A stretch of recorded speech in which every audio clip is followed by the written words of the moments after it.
She opened a live stream and saw another woman wearing her engagement ring. Behind the scenes, a polished PR director and a controlling mother tried to erase her from the story. But Ha-eun had something they didn't expect: the truth, engraved in 5 quiet words. And wait until you see how this quiet bookseller turned their perfect plan upside down, and why justice, in the end, took center stage. It was the kind of rain that seemed to soak through more than just your clothes. In Seoul, the streets were slick with autumn, and Han Ha-eun reached the door of her bookstore a few minutes later than usual, brushing droplets from her coat with one hand, keys in the other. As she stepped inside the narrow, familiar space, lined with mismatched shelves and the scent of old paper, her phone buzzed again, then again, and again. At first, she assumed it was a delivery delay or one of her online book club members sharing a meme, but the screen was stacked with headlines and tags. Breaking: Hospital Romance, Dr. Kang Min-jin and PR Director Oh Jia engaged. Perfect match for medical power couple. Spotted: the ring, the gala, and the woman behind the doctor. Han Ha-eun stopped mid-step between the poetry section and the cashier's desk. She clicked the link, heart picking up speed, but not yet in fear, not yet in panic. The post was official, straight from the hospital's press team, glossy and timed to perfection. And there, in the center of the lead image, was a hand she didn't recognize, wearing something she did. A thin, vintage gold band with a delicate curve and a barely visible scratch near the underside. It was her grandmother's ring, passed down to her mother, passed down again to Ha-eun. Now wrapped around the ring finger of Oh Jia, a woman Ha-eun had only met twice, in boardroom corridors, never warmly. She didn't sit down. She couldn't. Her fingers hovered in the air like her brain couldn't decide what to grab first: a coat, a truth, or a reason. Min-jin had promised. 3 weeks ago, as they stood in her apartment kitchen, stirring ramyun and sharing a quiet evening after a 12-hour shift, he'd taken her hand, kissed her palm, and said, "Let's wait until after the gala. I want the announcement to be ours, not PR's, not my mother's, ours." Now, it wasn't just not theirs, it was someone else's entirely. She tried calling once, no answer. She tried again, straight to voicemail. Then she messaged, "Is this a joke? Why is she wearing my ring?" No reply. By noon, 2 university students browsing translated fiction whispered behind their sleeves as they flipped through a tabloid. One of them glanced at Ha-eun with a look that held more pity than curiosity. She tried to focus on restocking, aligning new poetry releases, but her hands were clumsy. The ring on her finger felt like a weight, or worse, like a question. By 3 p.m., the bookstore's regulars, some polite enough to pretend nothing was wrong, still kept sneaking looks at their phones and back at her. The post had gone viral in the health news circuit. People love stories like this: clean, aspirational, a doctor and a PR queen, a perfect fit. Ha-eun knew image. She shelved books by cover design for a living.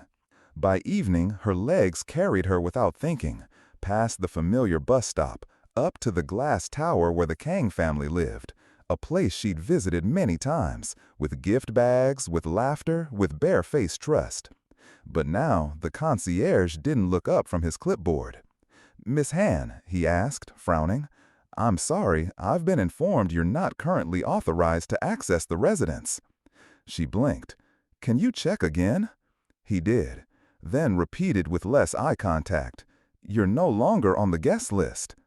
No longer. The phrase echoed in her head as she stepped back into the elevator, eyes blurred. The mirrored walls caught her reflection, soaked hair, pale cheeks, and that dazed look of someone who still hasn't caught up to reality. Had she been replaced? Or had she been erased? She found a bench outside the tower. The rain returned, softer now, threading through the lamplight. She pulled out her phone. One last message. Her thumb hovered over the keyboard before she typed it, slowly, deliberately, as if the phrasing might change the outcome. Did you replace me, or did someone try to?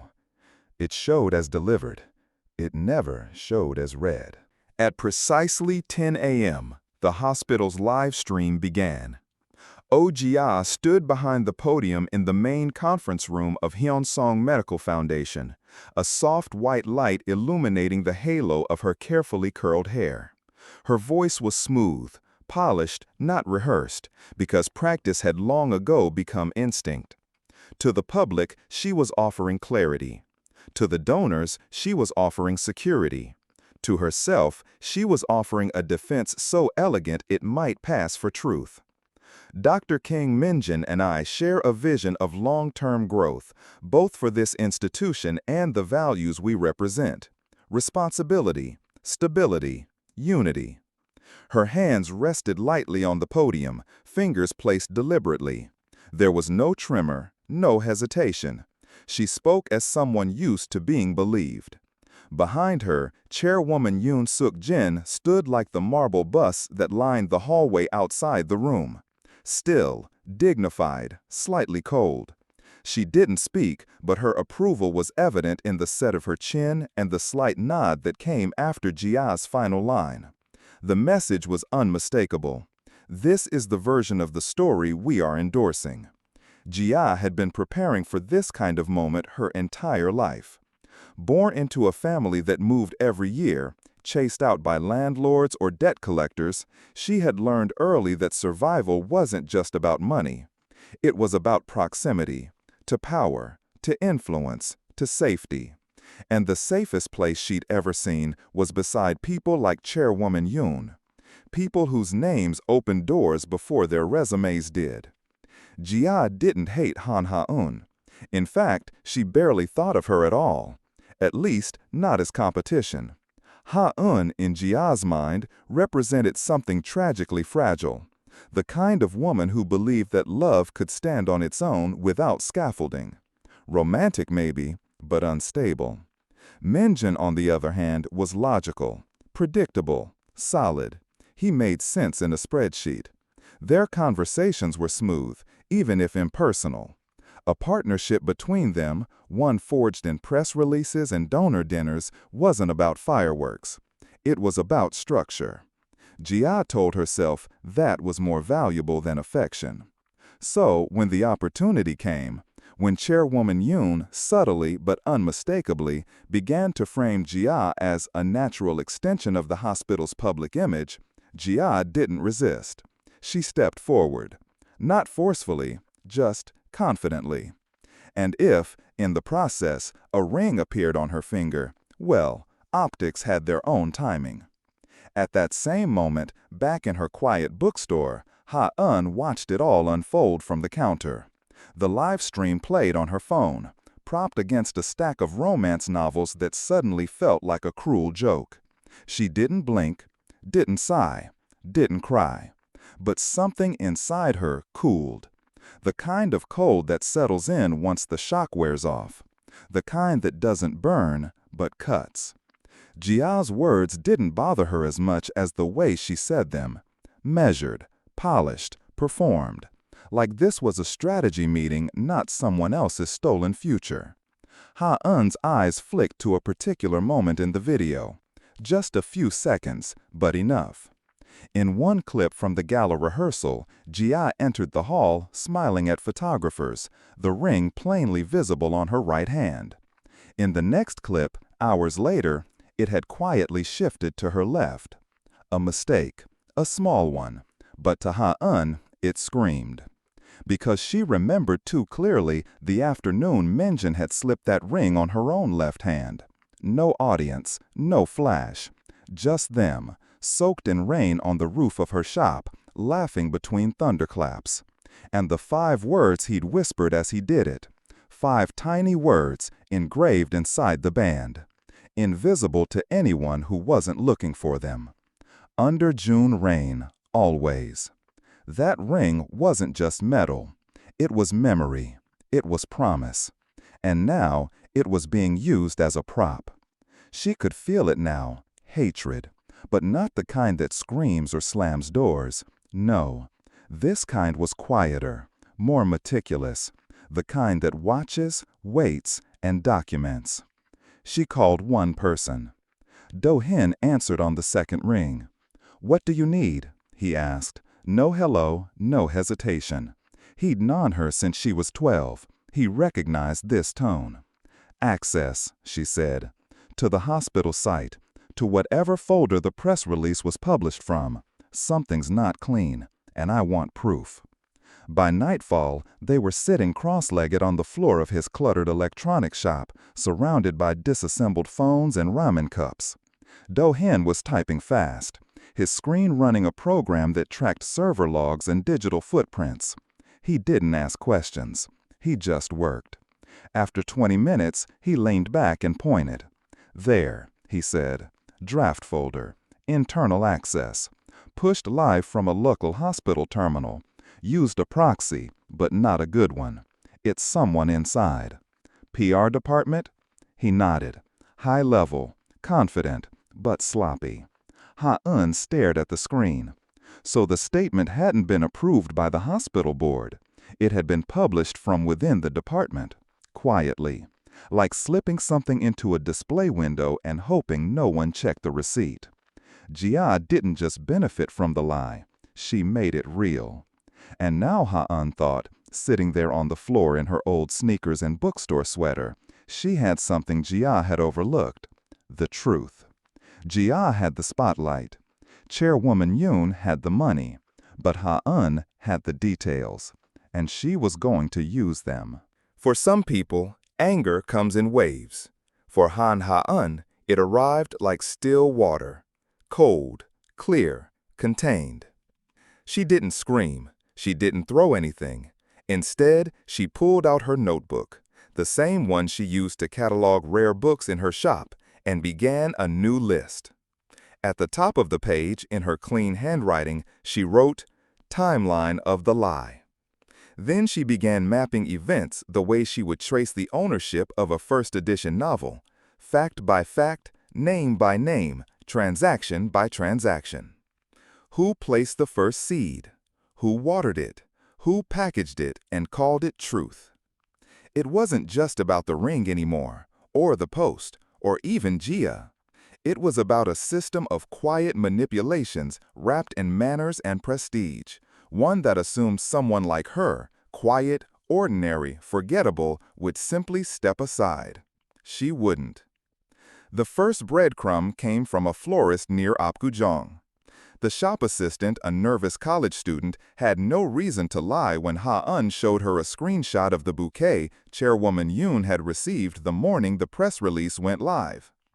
"Oh yes," the girl had said, flipping through digital receipts. "That one came with a note, something like," she checked, "Here it is. Thank you for your guidance. I'll step aside with grace. Ha-eun." Ha-eun stared at the screen.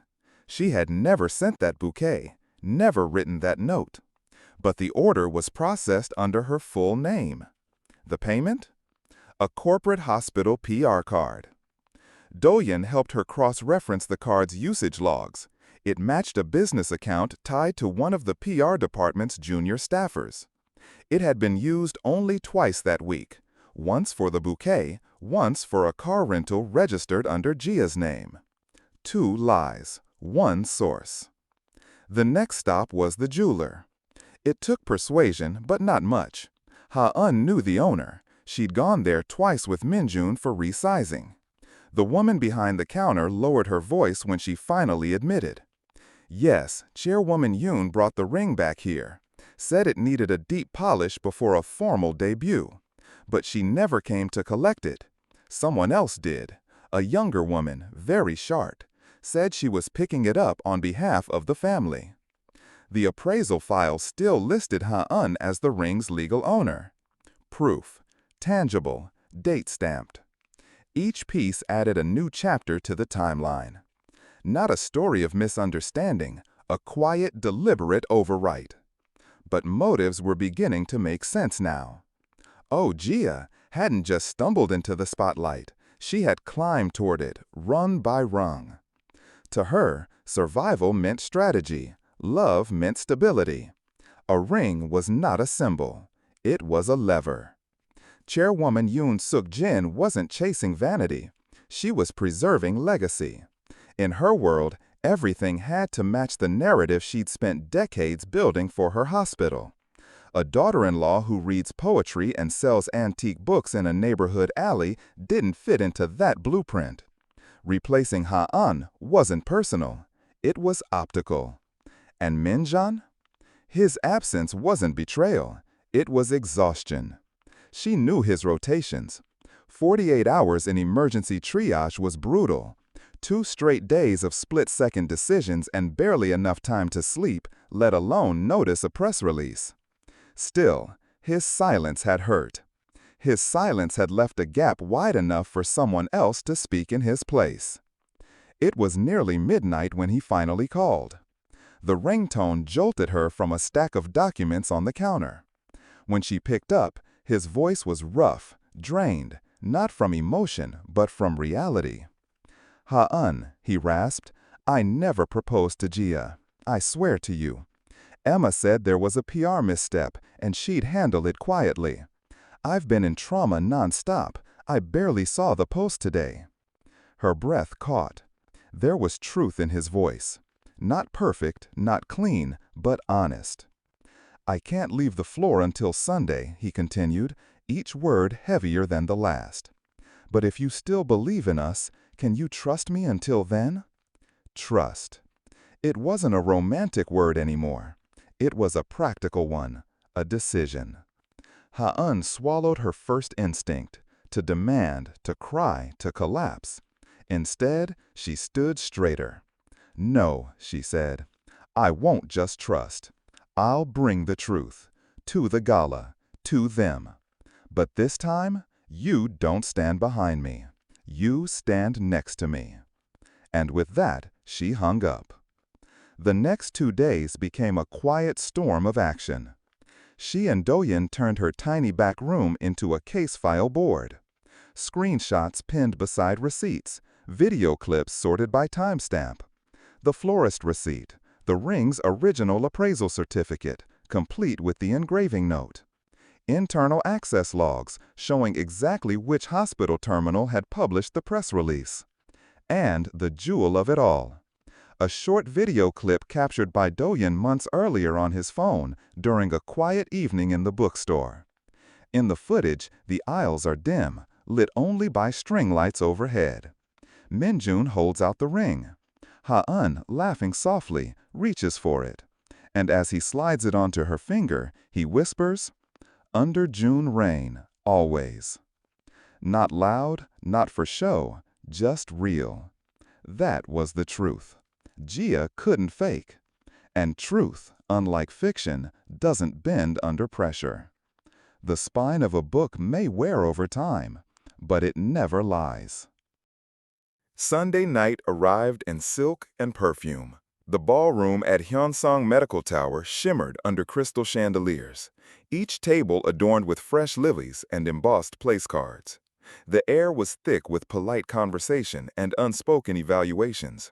Who wore what, who came with whom, and who was about to donate how much. It was the hospital's annual donor gala, a night where reputation danced more visibly than people did. At the center of the stage stood chairwoman Yoon Suk-jin, her posture elegant, her voice calm as she addressed the room. "As many of you may have heard," she began, "recent coverage surrounding my son, Dr. Kang Minjin, and our Director of Public Relations, Miss Oh Jia, has sparked curiosity.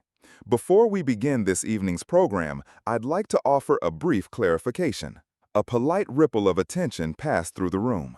Jia stood just off stage, a vision in tailored silver silk. The lighting found her at the perfect angle, poised, professional. Her hand, adorned with the gold ring, rested lightly at her side. And just beside her, though a step behind, stood Minjin, tired, watchful, silent. From the back of the hall, a clear voice cut through the murmur like the first note in an overture. "Madam Chairwoman, a small correction." Heads turned. Ha-eun stepped forward from the last row. She wore no designer gown. Her shoes were worn. Her presence was quiet, but unshakably firm. In her hands, a small velvet box. "I believe this ring was given in love," she said, her voice steady, "not in strategy. And if it truly belongs to someone else now, then it won't mind proving it." The room stilled. Even the waitstaff paused mid-step. Ha-eun opened the box with a soft click. Inside lay the familiar gold band, its curve smooth, the surface polished. She held it beneath the light, tilting it until it gleamed. "There's an engraving inside," she said, her tone not accusatory but exact. 5 words, known only to the person who gave it and the person who received it. She walked forward, each step quiet but deliberate, and offered the box to Gia. "Would you read them for us?" A silence thickened, the kind that stretches far beyond embarrassment, pressing into the bone. Gia's throat tightened. Her eyes shifted to Chairwoman Yoon, searching for instruction, for a script, anything. But the chairwoman remained still. Her face was calm, but no longer commanding. A pause too long, a silence too loud. Gia turned back. "This is inappropriate," she managed. Her voice was too smooth.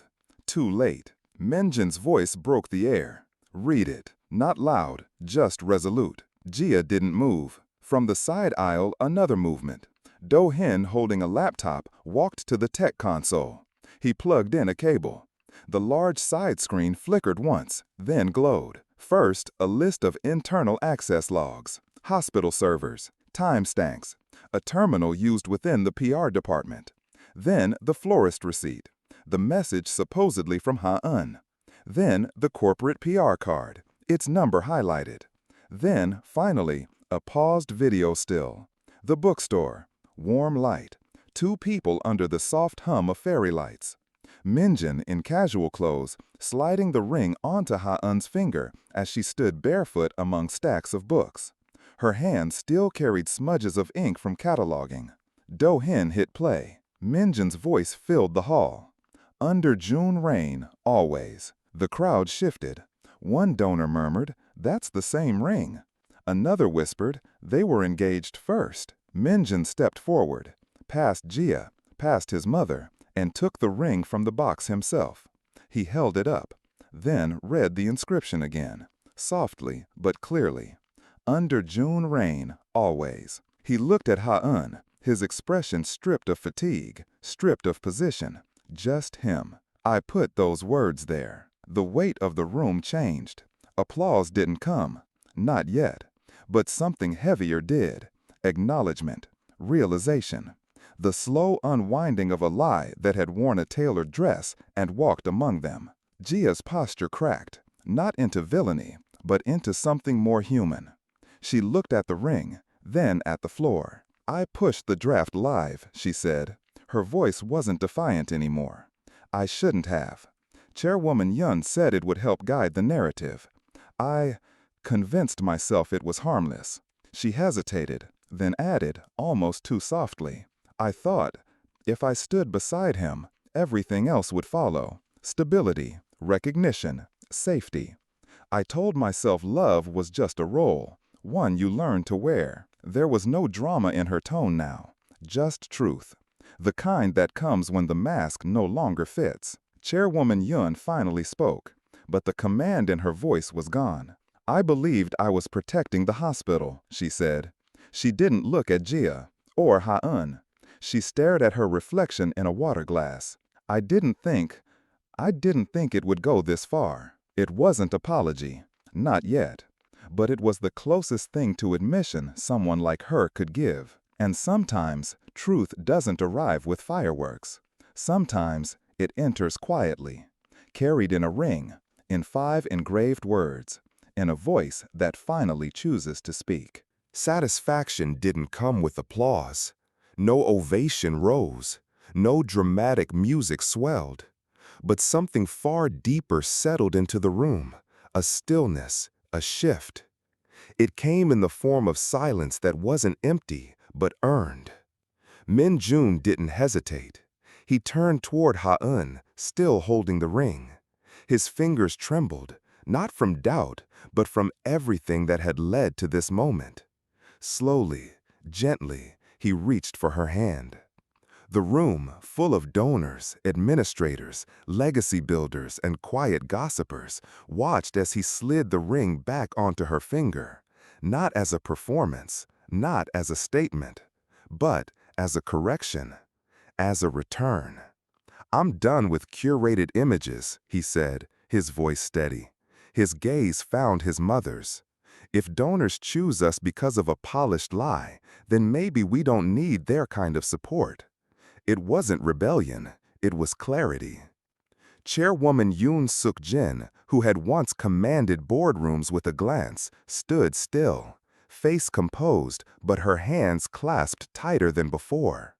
A lifetime of carefully managed impressions, of perfect optics, of staged introductions and calculated alliances, shaken by 5 words engraved in a ring.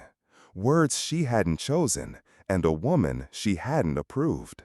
She closed her eyes for a moment, the weight of years, of pride, of quiet control pressed inward. When she opened them, her voice had changed, softer, less certain, but more human. "I was wrong," she said. "No fanfare, no excuses. I forgot that the first rule of this hospital, the reason it exists, is truth." It wasn't absolution, but it was the first honest thing she'd said all night.